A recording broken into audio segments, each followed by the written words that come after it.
الرحمن الرحیم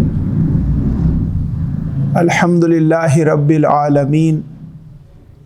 والصلاة والسلام علی نبی الامین قول اللہ تبارک و تعالی فی کلامہ المجید اعوذ باللہ من الشیطان الرجیم بسم اللہ الرحمن الرحیم لقد من اللہ علی المؤمنین اذ بعث فیہم رسولا صدق اللہ مولانا العظیم وبلغنا رسولہ نبی الکریم۔ برادران اسلام، عزیز طلبہ، میرے اور آپ کے پیارے آقا نبی آخر الزماں مکین گنبد خضرا حضرت محمد مصطفیٰ صلی اللہ علیہ وآلہ وسلم کے پیارے غلاموں، اللہ رب العزت کا لاکھ لاکھ شکر ہے کہ اس نے ہمیں جمعۃ المبارک ان پاک مبارک اور سعید گھڑیوں میں اپنی کریم اور شفیق بارگاہ میں جمع ہونے کی توفیق عطا فرمائی۔ پچھلے چند جمعۃ المبارک سے میں نبی اکرم نور مجسم حضرت محمد مصطفیٰ صلی اللہ علیہ وآلہ وسلم کی ولایت باسعادت کی نسبت میں بیان کرتا رہا ہوں، اور یہ ماہ ربیع الاول، ماہ ربیع النور، یہ اللہ تعالیٰ کی رحمتوں اور برکتوں کا مہینہ، جس میں شرق سے غرب تک عالم اسلام حضور علیہ الصلوۃ والسلام کی ولایت باسعادت کی خوشیاں منا رہا ہے۔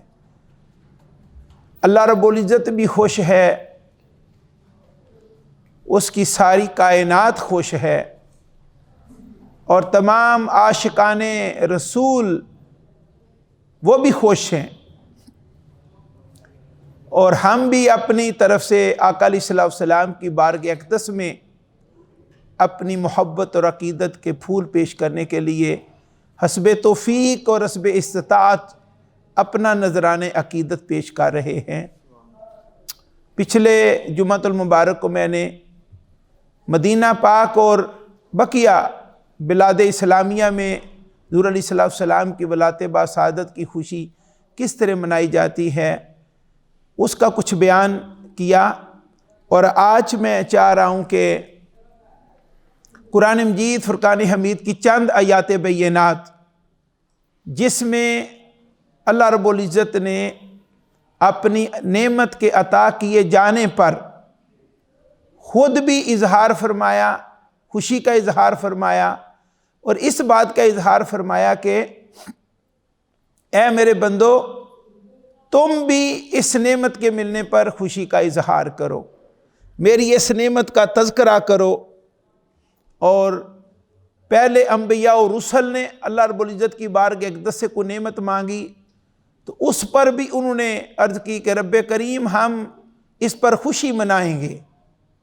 اور پھر بالآخر جب حضور علیہ الصلوۃ والسلام تشریف لائے تو آقا علیہ الصلوۃ والسلام سے بھی پوچھا گیا، یا رسول اللہ صلی اللہ علیہ وسلم، آپ اپنی ولایت باسعادت کے حوالے سے کچھ بیان فرمائیں، اور آپ نے بھی اپنی ولایت باسعادت کا ذکر کر کے اپنی سنت کو جاری فرمایا۔ اور پھر مخدومہ کائنات والدہ ماجدہ حضور حضرت سیدہ آمنہ سلام اللہ علیہا، وہ بھی حضور علیہ الصلوۃ والسلام کی ولایت باسعادت کا ذکر خیر فرماتی ہیں۔ تو اس طرح یعنی ایز اے ہول ہر جہت سے جو ہے وہ ان بیانات میں مقصود یہ ہے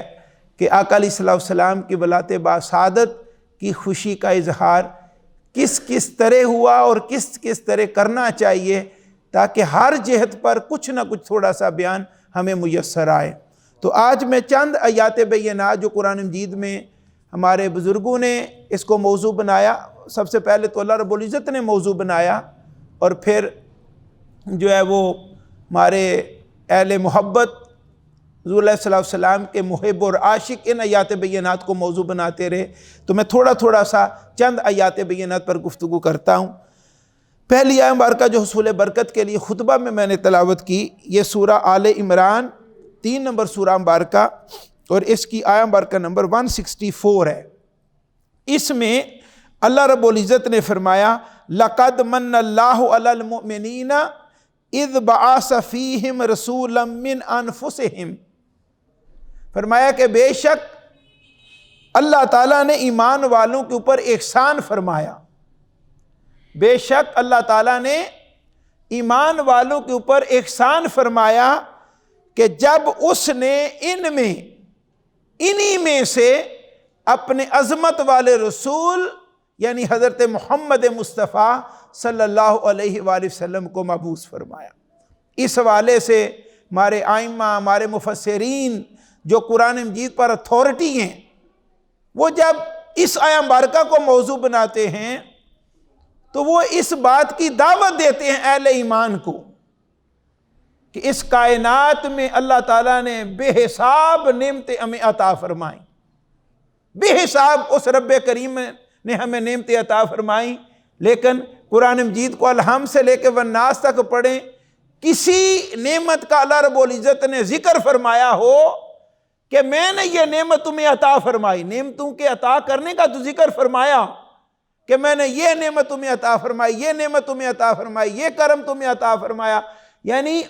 زمین و آسمان تمہارے لیے بنائے، پہاڑ تمہارے لیے بنائے، دریا تمہارے لیے بنائے، یہ گل و گلزار، یہ سارا کچھ تمہارے لیے بنایا، دنیا میں جو تیاری کی وہ تو ہے ہی ہے، مرنے کے بعد بھی تمہارے لیے اتنی جنتیں تمہارے لیے تیار کر کے رکھی ہیں، یہ سارا ذکر اللہ رب العزت نے اپنے احسانات کا فرمایا، لیکن کسی نعمت پر بھی اللہ رب العزت نے یہ نہیں فرمایا کہ اہل ایمان میں نے یہ نعمت تمہیں عطا فرمائی اور میں نے تمہارے اوپر بہت بڑا احسان کیا، کسی نعمت پر احسان نہیں جتلایا، لیکن احسان جتلایا ہے کس پر؟ فرمایا جب میں نے اپنا محبوب، اپنا یہ عظمت والا رسول اور نبی حضرت محمد مصطفیٰ صلی اللہ علیہ وآلہ وسلم تمہیں عطا فرمایا، تمہارے اندر مبعوث فرمایا، تو یہ میں نے اہل ایمان پر بہت بڑا احسان کیا، بہت بڑا احسان کیا۔ لَقَدْ مَنَّ اللَّهُ عَلَى الْمُؤْمِنِينَ اِذْ بَعَثَ فِيهِمْ رَسُولًا، کہ میں بے شک اللہ تعالیٰ نے ایمان والوں کے اوپر بہت بڑا احسان کیا جب ان میں اپنے یہ عظمت والے رسول حضرت محمد مصطفیٰ صلی اللہ علیہ وسلم کو مبعوث فرمایا۔ تو اب اس پہ بات یعنی سوچنے کی ہے، کسی نعمت پر بھی اللہ تعالیٰ نے احسان نہیں جتلایا، حالانکہ اس کا حق بنتا تھا، اللہ رب العزت کا حق بنتا کہ یہ احسان میں نے، یہ نعمت عطا فرمائی، تمہارے اوپر احسان فرمایا، لیکن کسی نعمت پر احسان کی بات نہیں کی۔ احسان کی بات کی ہے تو اپنے پیارے حبیب حضرت محمد مصطفیٰ صلی اللہ علیہ وسلم کے عطا کیے جانے پر احسان کی بات کی ہے۔ تو احسان تو اسی وقت جتلایا جاتا ہے نا جب بہت بڑا کرم ہو، بہت بڑی کوئی نعمت عطا کر دی ہو۔ ویسے بھی دنیا کا قاعدہ ہے محبوب کوئی کسی کو عطا نہیں کرتا، نہ محبوب کے معاملے میں شراکت برداشت کرتا ہے کوئی کہ لیں جی میری ادھر محبت ہے، وہ دو چار اور بھی اس محبت میں شامل ہو جائیں۔ یہ شان بھی اللہ رب العزت کی ہے کہ اس کائنات میں صرف ایک اپنا محبوب بنایا،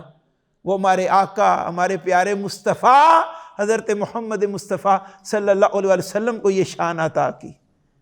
لیکن اس میں فرمایا دنیا والو جو قاعدہ تمہیں سمجھ میں نہیں آتا اور تمہیں قبول نہیں، لیکن میری بارگاہ میں یہ قاعدہ قبول ہے کہ میرے حبیب میرے محبوب ہیں، محبوب میں کوئی شراکت برداشت نہیں کرتا، لیکن ہاں میں پوری اپنی خلق کو دعوت دیتا ہوں کہ میرے محبوب کی محبت کے تم بھی اسیر ہو جاؤ، اس محبت میں تم بھی شریک ہو جاؤ، میرے حبیب کے تم بھی دیوانے اور عاشق ہو جاؤ۔ اس میں تمہیں خود دعوت دیتا ہوں کہ میرے حبیب سے محبت کرو، میرے حبیب کو تم بھی اپنا محبوب بنا لو۔ میں اس پہ اتنا راضی ہوں گا کہ آپ اندازہ نہیں کر سکتے۔ اور احسان جتلایا، احسان اس لیے کہ اس نعمت کی اہمیت کو ہم جانیں۔ احسان کس لیے جتلایا جاتا ہے؟ تاکہ اس نعمت کی ہم قدر کریں اس نعمت کی۔ اس کے بعد پھر اسی باب میں دوسری آیہ مبارکہ سورہ الدوحا 93 نمبر سورہ مبارکہ اور آیہ مبارکہ نمبر 11 میں فرمایا وَأَمَّا بِنِعْمَةِ رَبِّكَ فَحَدِّثْ، اور جب کہ اے میرے حبیب صلی اللہ علیہ وسلم آپ کے رب کی طرف سے جو نعمت آپ کو ملے فحدث، پس آپ اس کا چرچا کریں. جو بھی نعمت آپ کو ملے اور اللہ کے فضل سے جو بھی کرم آپ کو ملے، جو نعمت ملے، اس پر تم اس نعمت کے ملنے پر اس نعمت کا چرچا کرو، اس کو بیان کرو اس کو. تو اس کائنات میں چھوٹی چھوٹی نعمتوں کو بیان کرنے کا حکم ہے. بیان کرو، یہ شکرانہ ہے. اللہ رب العزت اس پہ راضی ہوتا کہ بندہ یہ عرض کرے کہ میرے مالک نے مجھے یہ دیا، میرے مالک نے مجھے یہ دیا. یہ ہم اس معاملے میں بھی کنجوس ہیں. اس معاملے میں ہم کیا ہیں؟ کنجوس ہیں، بہت بخیل ہیں کہ اللہ تعالیٰ نے جو احسانات ہمارے اوپر کیے ہیں اور جو نعمتیں ہمیں عطا کی ہیں، اللہ تعالیٰ چاہتا ہے کہ میرے بندے ان نعمتوں کا ذکر کریں. اور ایک بڑی راز کی اس میں لطیف سی بات ہے کہ انسان کو ساری دنیا بھی مل جائے نا، ساری دنیا بھی مل جائے تو اس کا ظرف نہیں بھرتا، اس کا کشکول نہیں بھرتا، یہ مطمئن نہیں ہوتا، یہ قناعت کی طرف نہیں آتا، نہیں کافی ہو گیا. کچھ لوگ ہیں خوش نصیب جو ادھر آ جاتے ہیں، لیکن میجورٹی تو ساری ناشکری کی طرف جاتی ہے. یعنی گھر ہے، دولت ہے، اولاد ہے، وسیع سلسلے، لیکن جب بھی پوچھیں بس ماری گیا ہوں، کوئی حال نہیں، ماری گیا ہوں، کو بس اتنا ہی ہے، بس ایسے ہی ہے نہیں. لیکن جب بندہ اللہ تعالیٰ کی نعمتوں کا ذکر کرتا ہے، شمار کرتا ہے، کاؤنٹ کرتا، ان کو کھول کھول کے بیان کرتا ہے، تو اس سے انسان کے اندر ایک عجیب قسم کی خوشی، ایک انبساط، ایک کیف اور سرور کی کیفیت پیدا ہو جاتی ہے. اور پھر جب گنتا ہے تو اس کا جو سسٹم ہے اندر والا، وہ تولتا ہے، کاؤنٹ کرتا ہے، حساب لگاتا ہے کہ کتنی نعمتیں اللہ تعالیٰ نے تجھے عطا کی ہوئی ہیں. تو جو ساری نعمتیں ہوتے ہوئے جو مار رہا تھا، جب وہ نعمتوں کو گننا شروع کر دیتا ہے اللہ تعالیٰ کی مشیت اور رضا کے مطابق، تو اس کے اندر ایک سیٹسفیکشن کی کیفیت آ جاتی ہے، ایک تسلی اس کو نصیب ہوتی ہے، وہ مطمئن ہو جاتا. اور پھر کاؤنٹ کرتے کرتے بندے کے اوپر یہ کیفیت بھی آتی ہے کہ بندہ سربسجود ہو جاتا اس رب کائنات کی بارگاہ میں، اظہار شکر ادا کرتے ہوئے کہ مولا اتنی نعمتیں تو نے مجھے عطا فرمائی ہیں. اور اللہ رب العزت نے تو فرمایا کہ اے بندے، اگر تو میری نعمتوں کو شمار کرنا شروع کر دے، لا تحصوہا، تو میری نعمتوں کو شمار نہیں کر سکتا. اور یہ ہمیں عادت ڈالنی چاہیے، اہتمام کرنا چاہیے کہ ٹائم نکال کے ایک ایک نعمت پر غور کریں. اس سے دیکھیں کہ ہزاروں نعمتیں آپ کو ملیں، شاید اتنی خوشی نہ ہو کہ صرف کاؤنٹ کرنے سے جب آپ کو کہ اتنی نعمتیں مجھے ملی ہیں احساس پیدا ہوگا، اس سے اللہ رب العزت کی بارگاہ کے اندر عاجزی اور مسکنت کا جو حال آپ کا بنے گا آپ تصور نہیں کر سکتے. نہ شکری نکل جائے گی، پریشانی اندر سے نکل جائے گی، مایوسی نکل جائے گی، اور طرح طرح کے جو وساوس ہیں وہ سینے سے نکل جائیں گے، جو ایسے ہی شیطان ہمیں پریشان کیے رکھتا. تو اس مقام پر فرمایا کہ اللہ تعالیٰ نے وَأَمَّا بِنِعْمَةِ رَبِّكَ فَحَدِّثْ، پس اللہ تعالیٰ کی طرف سے جو نعمت اور جو کرم عطا ہوا ہے، پس چاہیے کہ اس کو آپ اس کو بیان کریں، اس کا چرچا کریں. تو چھوٹی چھوٹی نعمتوں کا چرچا کرنے کا حکم ہے. تو اس کائنات کی سب سے بڑی نعمت، سب سے بڑی نعمت، سب سے بڑا فضل، سب سے بڑی رحمت تو حضور علیہ السلام کی ذات اقدس ہے. تو پھر ان کے چرچے کرنے کا عالم کیا ہونا چاہیے، اس کے بیان کا عالم کیا ہونا چاہیے، اور اس کو شہرت دینے کا عالم کیا ہونا چاہیے، ہمیں کتنا اس کا اہتمام کرنا چاہیے. اور اس پر اللہ تعالیٰ راضی ہوتا ہے جب اس کی نعمتوں کا بندہ شمار کرتا اور چرچے کرتا. ہر ایک کو بتاتا کسی کے بیٹے ہوں نا یا کوئی کاروبار ہو تو جہاں بیٹھتا ہے جہاں تعارف نہ ہو تو بیٹھ کے شروع کر دو بھی یہ بھی میرے پاس ہے، یہ بھی میرے پاس ہے، یہ بھی میرے پاس، تاکہ اگلا جانے کہ یہ صرف گوشت پوشت کا چھوٹا سا یہ مرقع نہیں، میرے پاس کوئی مٹی کی ڈھیر ہی نہیں ہے، بہت بڑا کچھ اللہ تعالیٰ نے فضل عطا کیا ہوا ہے۔ لیکن بندہ مومن کو یہ کہا گیا ہے کہ اپنے فخر کے لیے نہ ان کو بیان کر، اللہ کا فضل سمجھ کے بیان کر، اور اس کو راضی کرنے کی خاطر کہ مولا تیرا کتنا شکر ہے، کتنی تو نے نعمتیں عطا فرمائی، اس نیت سے بیان کر۔ یہ تیرا بیان کرنا تجھے عزت بھی دے گا اور اللہ رب العزت کی بارگاہ اقدس میں تمہیں محبوب بھی بنا دے گا۔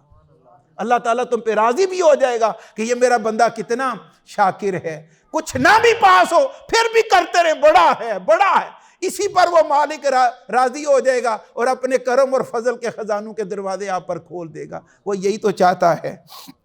اس کے بعد پھر تیسری آیت مبارکہ اسی چیپٹر میں ہے، فرمایا فَاذْكُرُونِي أَذْكُرْكُمْ وَاشْكُرُوا لِي وَلَا تَكْفُرُونَ۔ اللہ تعالیٰ کی نعمتوں کے بارے میں یہ سورہ بقرہ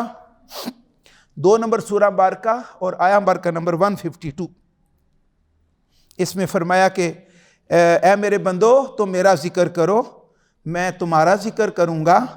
اور تم میرا شکر ادا کرو میری نعمتوں پر، ولا تکفرون، اور تم کفران نعمت نہ کرو اور تم ناشکری نہ کرو۔ کچھ نہیں میرے پاس، کچھ نہیں میرے پاس۔ تو ایک یہ ہے کہ چلتے پھرتے تسبیح چلتی رہے، اس کے نام کا ذکر جپتے رہیں، کثرت ذکر کریں، کثرت ذکر کریں۔ اللہ تعالیٰ کی یہ مشیت ہے، رضا ہے کہ میرا ذکر کرو، میری شانوں کو بیان کرو، میرے اسماء حسنہ کا ذکر کرو، بخش و مغفرت مانگو مجھ سے، میرے حبیب کی بارگاہ اقدس میں درود و سلام بھیجو، کثرت سے ذکر کرو۔ اس کے نتیجے میں پھر میں بھی تمہارا ذکر کروں گا، میں بھی تمہارا ذکر کروں گا۔ اور حدیث پاک کا مفہوم ہے، فرمایا کہ تم تو اپنی مجلس اپنے جیسے لوگوں میں بیٹھ کے میرا ذکر کرو گے، لیکن جہاں میں ذکر کرتا ہوں اور کروں گا وہ تمہاری جیسی مجلس نہیں ہوگی، وہ بڑی عظیم مجلس ہوگی، اس میں ہوں گا، میرے ملائکہ ہوں گے،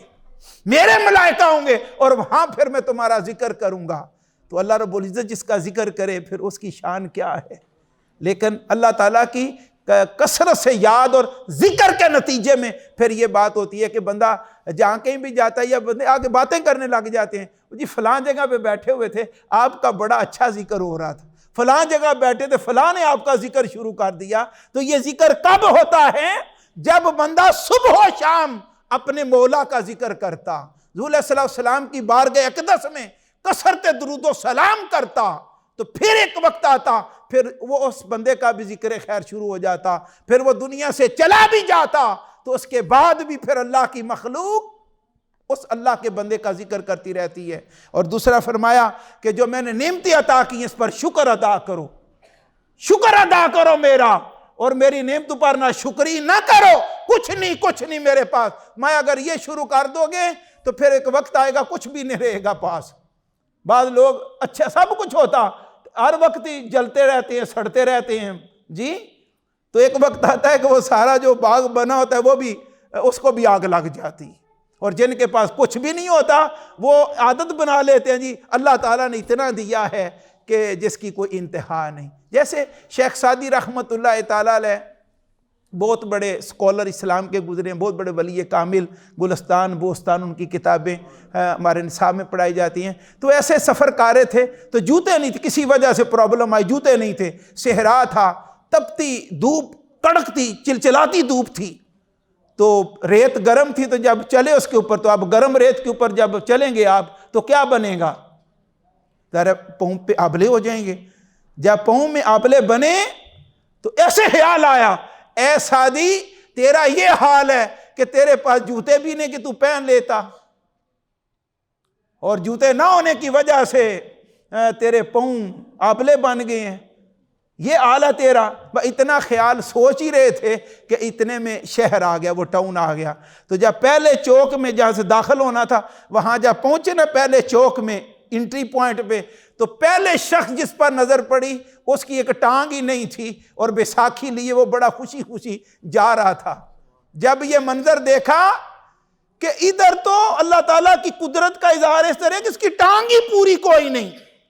لکڑ کی بیساکھی لیے خوشی خوشی بھاگتا جا رہا. تو جب یہ خیال یہ منظر دیکھا تو اللہ رب العزت کے حضور کھڑے نہ رہ سکے, سجدے میں گر پڑے شکرانے کے طور پر. مولا میں تو اپنے پاؤں پر آبلوں کی شکایت کر رہا تھا, آبلے ہونے کی شکایت کر رہا تھا, ادھر تو پوری ٹانگ ہی کوئی نہیں, لیکن پھر بھی وہ بھاگا جا رہا ہے خوشی خوشی. اللہ تعالیٰ اپنے بندوں کو پھر منظر دکھاتا بھی ہے. وہ سجدے میں گر پڑے, کھڑا ہی نہیں رہ سکے کہ اللہ تعالیٰ کی بارگاہ اقدس سے کہیں گرفتی نہ ہو جائے, میری گرفتی نہ ہو جائے. اللہ اکبر. اور ہمیں چاہیے کہ ہر حال میں اللہ تعالیٰ کا شکر ادا کریں, کچھ ہے یا نہیں. جسم تو سلامت ہے, صحت تو سلامت ہے, اندر کے آرگن سارے کے سارے وہ تو سلامت ہے. یہی وہ دولت ہے جس کا کوئی بدل کوئی نہیں. ایک جب خراب ہوتا ہے نا کوئی اندر سے کوئی ایک بھی فنکشن کرنے والا آرگن, اس سے پوچھیں کہ اس کی قدر و قیمت کیا ہے. اللہ تعالیٰ نے ہمیں بغیر کسی محنت کے اربوں خربوں کا بنایا. یہ وجود جو چل رہا ہے سلامتی کے ساتھ, تو اربوں خربوں میں بھی جان کی قیمت کس مدار سے جان مل سکتی ہے. لیکن جب بندہ پوزیٹیو سوچ بنا لیتا ہے تو پھر ہر طرف اس کو گل و گلزار نظر آتا. وہ اللہ تعالیٰ کی نعمتوں کو دیکھ دیکھ کے اش اش کرتا ہے, مولا اتنی نعمتیں میرے اوپر, میں تو سانس لینے کی بھی قابل نہیں تھا. اسی طرح ایک اللہ کے ولی فرماتے ہیں کہ یعنی شیخ سعدی رحمۃ اللہ تعالیٰ کا قول ہے کہ اندر سانس لے کے جاتے ہیں تو زندگی کو بقا ملتی ہے, زندگی کو یعنی زندگی قائم رہتی ہے. سانس اندر آکسیجن لے کے جاتے ہیں, زندگی قائم. اور جب باہر اندر کی کاربن ڈائی آکسائڈ گندی ہوا نکالتے ہیں جو پوائزنڈ ہے, تو اس سے زندگی کو دفاع ملتا ہے, زندگی کی بچت ہو جاتی ہے, اس سے زندگی کا یعنی بچ جاتی ہے. جانے والا سانس زندگی کو مفرح حیات زندگی عطا کرتا ہے اس وجود کو. لیکن جب اندر تو فرمایا کہ سانس کا اندر لے کے جانا بھی اللہ تعالیٰ کا ایک فضل ہے, ایک نعمت ہے, اور سانس کا باہر لے کے آنا یہ دوسرا فضل ہے. فرمایا ایک مہربانی اور شفقت پر ایک بار شکرانہ تو بنتا ہے نا. تو جب سانس مکمل ہوا تو دو نعمتیں ملی. تو ایک سانس مکمل ہونے پر اندر جائے اور باہر آئے, دو نعمتیں. تو دو نعمتوں پر دو بار شکرانہ تو لازم ہے نا. ساری زندگی بندہ اگر اسی شکرانے پہ لگا رہے تو اس کا ہی شکرانہ ادا نہیں کر سکتا. صرف سانس کا آنا جانا اسی پر ہی شکر ادا کرنے لگے, ساری زندگی اس کا ہی شکر ادا نہیں کر سکتا. بقیہ کس نعمت کا شکر ادا کرے گا؟ ایک شخص تھا, اس نے 100 سال عبادت کی بنی اسرائیل میں, 100 سال ایک پتھر پہ وہ کھڑا رہا اللہ تعالیٰ کی بندگی میں. اللہ تعالیٰ خوش ہوا, اپنے ایک محبوب بندے کو بھیجا, جاؤ اس میرے بندے کو کہو کہ تیری عبادت قبول ہو گئی تو تیرے لیے جنت ہم نے لازم کر دی. جب اللہ کو اس بندے نے آ کے خوشخبری سنائی اس عبادت گزار کو, تو اس نے جب یہ خوشخبری سنی تو اس نے منہ سے کہا, اگر اب یہ خوشخبری نہیں آنی تھی تو پھر اور کیا ہونا تھا. 100 سال میں نے عبادت کی ہے, اب یہ خوشخبری نہیں آنی تھی تو پھر اور کیا ہونا تھا. اللہ اکبر. ساتھ ہی پیغام آیا, میرے اس بندے کو پیغام سناؤ کہ جس پتھر پر 100 سال کھڑے رہے ہو نا, اس پتھر کا اب حق آپ کے اوپر یہ ہے کہ 100 سال اس پتھر کو اپنے سر پر رکھ کر تو کھڑے رہو. جس پتھر پر کھڑے رہے ہو نا, اس پتھر کا حق یہ ہے کہ اب 100 سال اس پتھر کو سر پر اٹھا کے رکھو. یہ ہمارے لیے یہ ساری تعلیمات ہیں, ہمارے لیے یہ سارا پیغام ہے, ساری نعمتیں ہوتے ہوئے بھی نہ شکریہ کرتے پھرتے ہیں. اور اس کائنات میں سب سے بڑی نعمت اللہ رب العزت کے محبوب,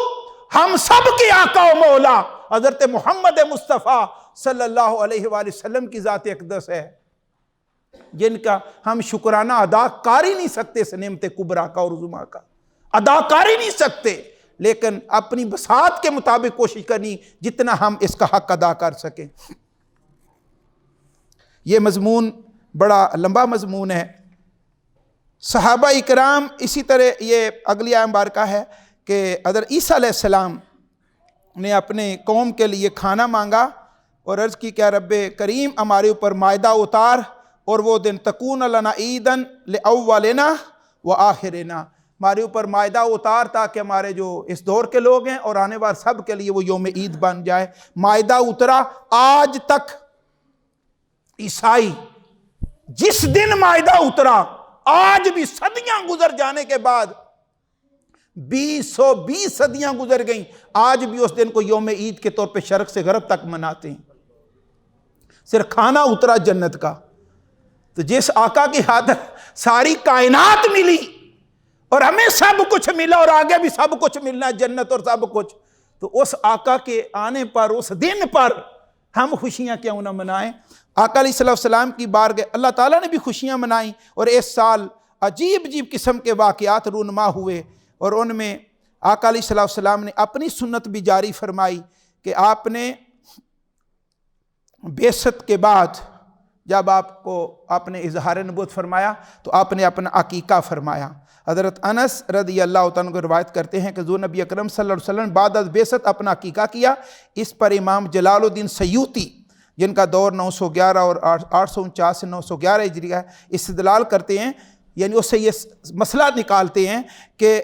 حضور نبی اکرم صلی اللہ علیہ وسلم کا عقیقہ آپ کے دادا عبد المطلب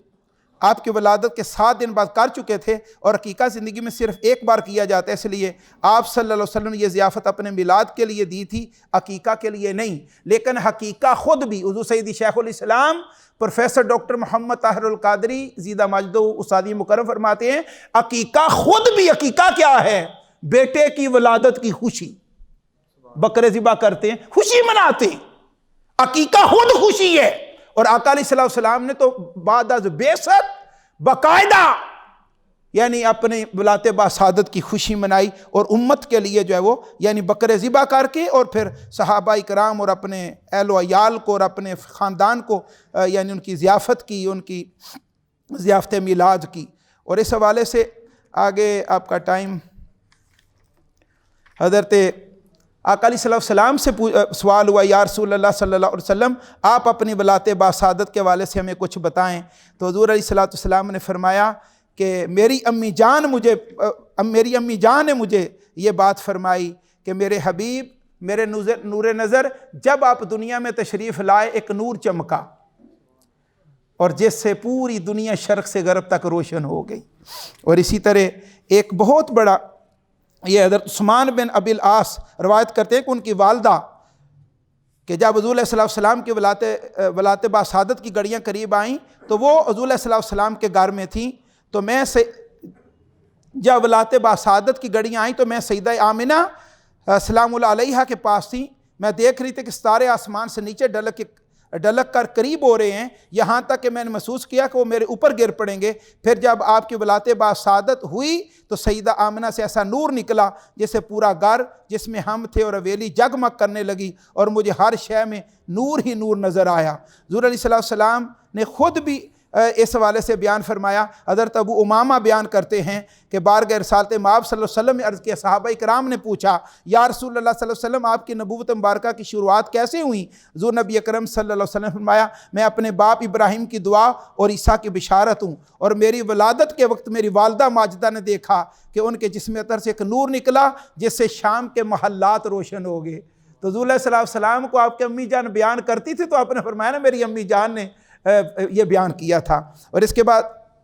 حضرت آمنہ اپنے عظیم نونہال کے واقعات ولادت کو بیان کرتے ہوئے فرماتی ہیں کہ یہ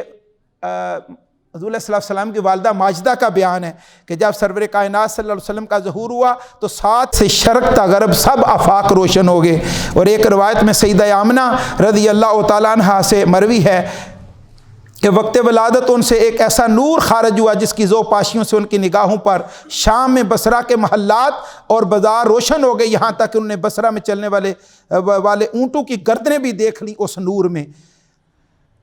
اسی طرح یوم عاشور، یہ جو 10 یہ بنی اسرائیل اس دن روزہ رکھتے ہیں کہ فرعون سے نجات ملے اس خوشی میں، تو حضور علیہ السلام کو جب خبر ہوئی تو فرمایا ہم بنی اسرائیل سے زیادہ حق رکھتے ہیں کہ اس دن کو ہم بھی خوشی منائیں اور ہم روزہ رکھیں۔ اور حضور علیہ السلام کے صدقے ہمیں کتنا کچھ احسانات ملے۔ وَيَدَعُ عَنْهُمْ إِسْرَهُمْ وَالْأَغْلَالَ الَّتِي كَانَتْ عَلَيْهِمْ، اور ان سے ان کے بارے گراں اور توق جو ان پر نافرمانی کے مسلط تھے ساکت کرتے اور انہیں نعمت آزادی سے بہرہ یاب کرتے ہیں۔ حضور علیہ السلام کے صدقے سے پوری دنیا میں ہمیں پہچان ملی، ہمیں باہمی محبت اور الفت ملی، اور دنیا میں ہمیں